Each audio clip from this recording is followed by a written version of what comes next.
दरभंगा जिला का अशोक पेपर मिल थाना क्षेत्र और मल्हीपट्टी उत्तरी पंचायत के श्रीपुर बहादुरपुर एरिया में ये इंडियन गैस गोदाम है, जहां पर कुछ दिन पहले भी शराबियों ने सामान शराब उतारा था और उस दिन भी शराब उतारने की कोशिश कर रहे थे। इसी बीच किसी ने गुप्त सूचना प्रभारी एसएसपी को दे दिया और डायरेक्ट प्रभारी एसएसपी ने लाइनअप करके 2 थानों के लोगों को वहां पर भेजकर छापेमारी किया। छापेमारी में बता दें कि ट्रक, पिकअप और अपाची बाइक और एक साथ एक मोबाइल भी पकड़ा गया था। इसमें कोई गिरफ्तारी नहीं हुई थी, लेकिन अब जो है जब छानबीन की प्रक्रिया की गई, जिसमें एसडीपीओ जो है सदर के कृष्णनंदन कुमार, वो भी यहां पर आए थे, बताया जा रहा है श्रीपुर बहादुरपुर के गैस गोदाम के पास, और वो भी छानबीन करके गए थे। लेकिन अब बड़ी कार्रवाई हुई है इस मामले में।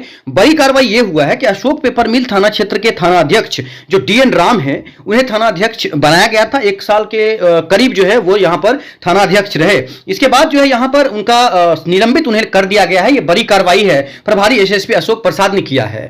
बड़ी खबर बता दें कि प्रभारी एसएसपी अशोक प्रसाद ने फिर से एक बार कहा है कि उनकी जो भूमिका है, जो जांच करने के लिए कहा गया था, वो जांच नहीं कर पाए। जांच करके उन्होंने सही समय पर नहीं बताया, इस वजह से उन्हें निलंबित कर दिया गया है और विभागीय कार्रवाई के लिए अनुशंसा किया जा रहा है। वैसे प्रावधान है कि अगर किसी थाना अध्यक्ष के क्षेत्र में शराब मिलेगा तो उस थाना अध्यक्ष को 10 वर्षों तक किसी प्रभारी के रूप में थाना में नियुक्त नहीं किया जाएगा। इस सवाल पर भी उन्होंने जवाब दिया है। शेयर और सब्सक्राइब इस चैनल को जरूर कीजिएगा। हम एक बड़ी खबर बता दें और एक बड़ी बात बता दें कि समाज के लिए एक बड़ा चुनौती का विषय है। समाज अगर नहीं जगेगा तो ये काम चलता रहेगा, ये आपराधिक घटनाएं होती रहेंगी, एक दूसरे को लोग मारते रहेंगे, शराब बिकते रहेंगे, नशा की जो पदार्थ है वो आपके क्षेत्र में, आपके गांव में, आपके घर में आता रहेगा। इसके लिए जनता को जागना जरूरी है। जनता अगर जागरूक है तो सब कुछ है, क्योंकि इस जगह पर देखिए किसी न किसी द्वारा गुप्त सूचना अगर डायरेक्ट प्रभारी को दे दिया गया, वरीय पदाधिकारी को दे दिया गया, तो इसमें कार्रवाई हो गई। अगर आपके आसपास कोई शराब बेच रहा है, कोई शराब का कारोबार कर रहा है, कोई शराब उतार रहा है, शराब अनलोड या लोड कहीं भी कुछ ऐसा हो रहा है, तो उसके लिए आप बेफिक्र होकर अपने वरीय पदाधिकारी को सूचना दें और अपने परिवार को आप सहेजें और अपने परिवार को आप किसी भी दुर्घटना, किसी भी हादसा से बचाएं। शराब पीने के मामले में लगातार लोगों की मृत्यु होती रही है, या फिर उनका लीवर कमजोर हो जाए, या फिर जहरीली शराब हो। ऐसे में लोगों को सचेत होने की जरूरत है, और ऐसे लोगों से सचेत होने की जरूरत है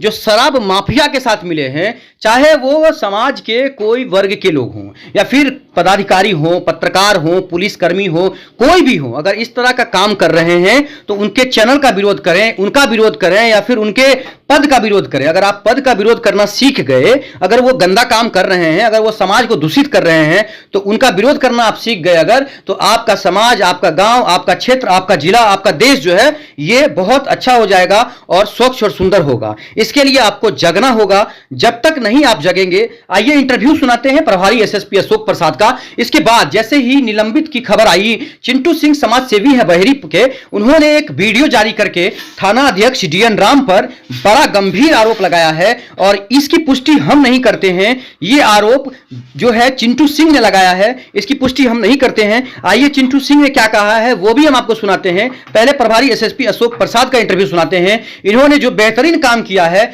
यह बहुत ही बड़ा काम किया, क्योंकि जिस तरह से शराब का कारोबार फल फूल रहा है, दरभंगा में जिस तरह से कब्रिस्तान में शराब मिला था, इसके ऊपर भी हमने सवाल किया है। एसपी प्रभारी अशोक प्रसाद ने बड़ा काम किया है, और इसी तरह से शराब माफियाओं के ऊपर अगर अंकुश लगता रहेगा तो समाज के अंदर से शराब का कारोबार मिट जाएगा। की मैसेज आई है, इसमें क्या मामला है सर और क्या हुआ है? ये जनवरी में 24-25 की रात्रि में एपीएम थाना क्षेत्र में एक सूचना मिली थी कि अवैध तरीके से ट्रक पे शराब उतारा जा रहा है। उस सूचना पे मैंने एक टीम गठित करके लोगों को भेजा था कार्रवाई करने के लिए, और वहाँ शराब बरामद हुई तकरीबन 1800 लीटर, और लोग भाग गए। इसमें थाना प्रभारी को मैंने निर्देश भी दिए थे कि जो भी लोग इसमें संलिप्त हैं उनकी गिरफ्तारी 1 सप्ताह के अंदर करें, परंतु अभी तक थाना स्तर से कोई कार्रवाई उनके द्वारा नहीं की गई और घोर लापरवाही बरती गई थी, और उनकी शिकायत पूर्व में भी मिलती रही है। सभी बिंदुओं की जांच करने के लिए मैंने एसडीपीओ को भी दिया था, एसडीपीओ ने भी जांच रिपोर्ट दी है। उसके आलोक में उन्हें निलंबित किया गया है और प्रोसीडिंग उन पर विभागीय कार्रवाई भी शुरू की गई। सर, एक जो मैसेज आया था सरकार की तरफ से कि अगर कोई क्षेत्र में, थानाध्यक्ष के क्षेत्र में शराब मिलती है तो उस थानाध्यक्ष को 10 साल तक थाना प्रभारी का पद नहीं दिया जाएगा, तो ये सब भी बात उस बिंदु पर भी हम लोग एसडीपीओ से रिपोर्ट लेंगे और उनके क्रियाकलाप की गहन समीक्षा होगी और उसके बाद ये निर्णय लिया जाएगा। सर गाड़ी या मोबाइल मिला था तो उसके बारे में क्या पता और चला? सभी सारी जानकारी हम लोगों के पास है और उसमें जो एक टीम बनी हुई है वो काम कर रही है और आने वाले 1-2 दिनों के अंदर बाकी गिरफ्तारी होगी उसमें। सर क्या लग रहा है कि मतलब जो थाना अध्यक्ष थे वो उस रात में भी और अभी तक? थाना अध्यक्ष को तो उस दिन छापामारी में हम लोगों ने शामिल ही नहीं किया था, क्योंकि कहीं ना कहीं से यह रहता है कि थाना स्तर पर सूचना जाए तो लीक हो जाती है, तो उसको हम लोगों ने छोड़ के ही यह कार्रवाई की थी। और इन्हीं सब बिंदुओं को लेके थाना प्रभारी की संदिग्ध भूमिका प्रतीत होती है, इसलिए हम लोग और इसकी जांच कर लेंगे और फिर आगे कार्रवाई करेंगे। ट्रक में 2 नंबर लगा हुआ था, यूपी और बिहार, तो उसका कुछ पता? हाँ, दोनों नंबर हैं और दोनों के संबंध में भी हमारी टीम इसमें जांच कर रही है और इसमें कई तथ्य हुए हैं जो अनुसंधान का विषय है। राजस्थान में जो शराब मिला था उस मामले में क्या? उस मामले में भी हम लोगों ने त्वरित कार्रवाई की है। 24 घंटे के अंदर जो एक मुख्य अभियुक्त था छोटू उर्फ मनोहर, उसकी गिरफ्तारी हम लोगों ने की है। और हम लोग चूँकि ये जो लड़के उसमें शामिल थे वो पहले भी निकटपुर में जेल गए थे और छूट कर आए थे, तो उन लोग की गतिविधि हम लोग देख रहे हैं और उन पर और भी आगे कार्रवाई होगी। फाइनल क्वांटिटी मतलब पता चल पाया सर कि कितना लगभग लीटर था या फिर कितना? नहीं, तकरीबन कुछ बोरे में शराब थे और 3 बोरे में शराब थे। लीटर 300 लीटर लग शायद या उससे बहुत ज़्यादा था, मतलब ये तो ये तो मैं नहीं बता पाऊंगा, लेकिन तकरीबन 300 लीटर के करीब शराब बरामद उसमें हुआ है। ठीक है, धन्यवाद सर। अशोक पेपर मिल के थाना अध्यक्ष DN राम पूर्व में भी संदिग्ध रहे हैं। जब बहेरी में थे तो इनका जितने भी शराब कारोबारी हैं उनके साथ संलिप्तता थी, उठना बैठना, उसके साथ शराब पीना और कारोबार करवाने में इनकी बहुत बड़ी अहम भूमिका थी।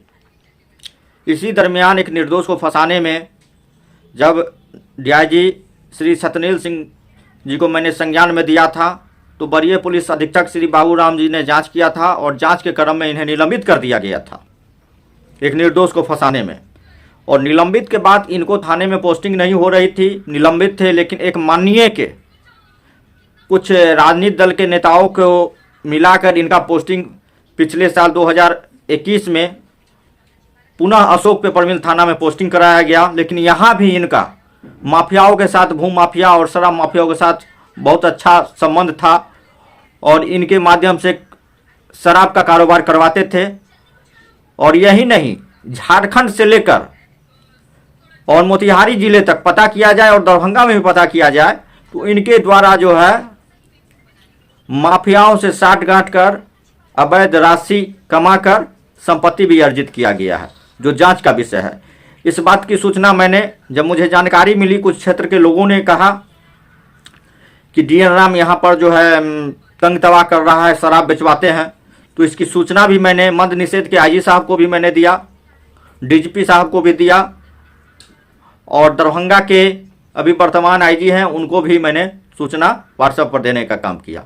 इन पर कठोर कार्रवाई हो, और कार्रवाई नहीं, मुख्यमंत्री श्री नीतीश कुमार जी का जो उद्देश्य है कि अपराध मुक्त, भ्रष्टाचार मुक्त और शराब मुक्त बिहार को बनाना है, ऐसे ऐसे पदाधिकारी रहेंगे तो कभी भी शराब मुक्त बिहार नहीं बन पाएगा, क्योंकि माफियाओं के साथ ऐसे ऐसे थाना प्रभारी मिले हुए हैं। और मैं आग्रह करूंगा कि DN राम के संपत्ति का भी जांच कराया जाए तो सारा खुलासा हो जाएगा कि इन्होंने शराब माफियाओं के साथ और भूमि माफियाओं के साथ मिलकर कितने का संपत्ति अर्जित किया गया है। रविन्द्र नाथ सिंह और चिंटू सिंह।